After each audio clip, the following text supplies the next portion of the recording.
নমস্কার বন্ধুরা, hello and welcome to my channel Moupriya's food and vines. তো আজকে আমি আপনাদের সাথে একটি বাঙালি পরিবারে কিভাবে মকর সংক্রান্তি বা পৌষ পার্বণের উৎসব পালন করা হয় এবং কিভাবে পিঠে পুলি তৈরি হয়, কি খাওয়া দাওয়া হয়, সবটাই আপনাদের সাথে শেয়ার করতে যাচ্ছি। তো তার জন্য পাশে থাকুন এবং দেখতে থাকুন। সবার প্রথমে আমি আমাদের বাড়ির পূজার কিছু মোমেন্টস আপনাদের সাথে শেয়ার করে নিতে যাচ্ছি। দেখুন, এখানে উঠোনের মধ্যে কত সুন্দরভাবে ডিজাইন করা হয়েছে এবং এখানেই ঠাকুর বসানো হয়েছে।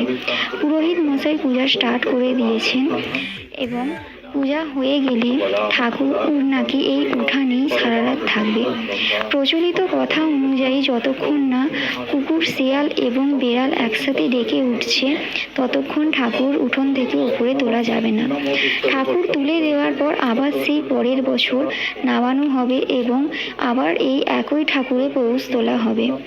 তো দেখুন বন্ধুরা, আমাদের এখানে পূজা প্রায় কমপ্লিট হয়ে এসেছে। আমি আপনাদের সাথে কিভাবে পিঠে পুলি তৈরি হয় সেইটাও শেয়ার করব, তো তার জন্য পাশে থাকুন। এখানে দেখুন, পূজা হয়ে গেছে। ঠাকুর মশাই একটি বড় ঢাকন দিয়ে ঠাকুরকে ঢেকে দিচ্ছে যাতে ওপর থেকে কিছু পড়ে না যায়। এই ঠাকুর ততক্ষণ উঠোনে থাকবে যতক্ষণ না শিয়ালের ডাক শোনা যাচ্ছে। এবার আমি আপনাদের সাথে পিঠের রেসিপিটি শেয়ার করে নিতে যাচ্ছি। সবার প্রথমে দেখুন, শুকনো গুঁড়ি বা চালের গুঁড়ির মধ্যে গরম জল মিশিয়ে ভালোভাবে ডলে নেওয়া হচ্ছে। জলটা খুব গরম, তাই খুন্তি করে মাখানো হচ্ছিল। এবার হাত দিয়ে ভালোভাবে চকুটে মাখিয়ে একটি দলা পাকিয়ে নিচ্ছে। ভালো করে ডোটা তৈরি হয়ে গেলে দেখুন, তার থেকে ছোট ছোট আকারের লেচি কেটে তা হাতের মাধ্যমে ঘুরিয়ে বাটির মতো করা হচ্ছে। এই খিলির ভেতরে পুর দেওয়া হবে। তো অনেকে অনেক কিছুর পুর দেয়, তরকারির পুর, নারকেলের পুর, মিষ্টির পুর। তো দেখুন এখানে কি পুর দিয়ে, তরকারির পুর দিয়ে এখানে পিঠেটি তৈরি হচ্ছে।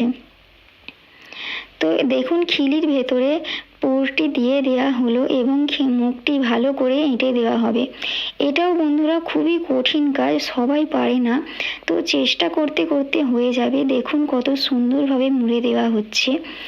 আস্তে আস্তে ধীরে ধীরে করার পর আমরা কতগুলো পিঠে করে নিয়েছি দেখুন, এবং আরও তৈরি করা হচ্ছে।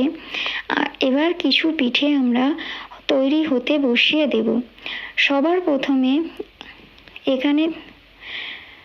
প্রথমে একটি ঝাঁঝরির মধ্যে তেল ব্রাশ করে একটি হাঁড়ির ওপর বসিয়ে দেওয়া হলো। হাঁড়িতে জল দেওয়া হয়েছে এবং জলটি খুব টকবক করে ফুটছে যাতে বাষ্প বেরোচ্ছে। দেখুন, ঝাঁঝরির ওপর পিঠেগুলো ধীরে ধীরে বসিয়ে দেওয়া হচ্ছে যাতে ভেঙে না যায়। পিঠেগুলো সাজিয়ে দেওয়ার পর একটি ঢাকন দিয়ে এবার ভালোভাবে ঢেকে দিতে হবে এবং ততক্ষণ ওয়েট করতে হবে। প্রায় 15 থেকে 20 মিনিট লাগে পিঠেটি হতে। দেখুন, এবার আমাদের পিঠেটি হয়ে গেছে। আমরা এবার ঢাকনটা খুলে চেক করে নেব। মা ঢাকনটা খুলে দেখছে পিঠেগুলো কেমন হয়েছে। দেখুন কত সুন্দর হয়েছে আমাদের পিঠেগুলো, একদম পারফেক্ট। তো আবারও একটু ঢেকে দিচ্ছে যাতে এর মধ্যে ভাপটা মরে যায়। এবার আমাদের পিঠে সম্পূর্ণভাবে তৈরি হয়ে গেছে। এবার মা পুরোপুরি খুলে দিচ্ছে, খুলে পিঠাটি নামিয়ে নেবে এবং আমাদের খাওয়ার জন্য সার্ভ করে দেবে। তো বন্ধুরা দেখুন কত সহজভাবেই পিঠা তৈরি করা যায় এবং পৌষ সংক্রান্তির জন্য সবাইকে শুভেচ্ছা। তো আশা করছি আমার ভিডিওটি সবার ভালো লাগলো। Please like, share and subscribe my channel.